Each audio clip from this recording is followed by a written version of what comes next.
xohlasa Mercedesni ochdik. Hozir kaltini topish olmayapti. Qidirishyapti.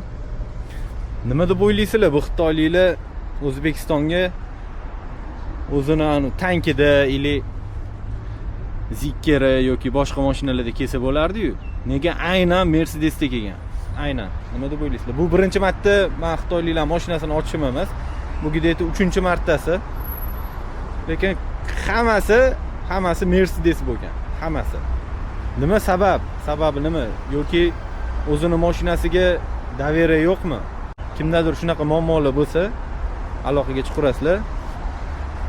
Temir tulpor bilan borib shiylar masalalarni hal qilib beramiz. Bizga xudo xolasa probka bo'ladimi, boshqa bo'ladimi? Qiziq emas. Esalomon yetib boramiz. Brat bilan soqqan olib chiqyaptilar, oz ketamiz.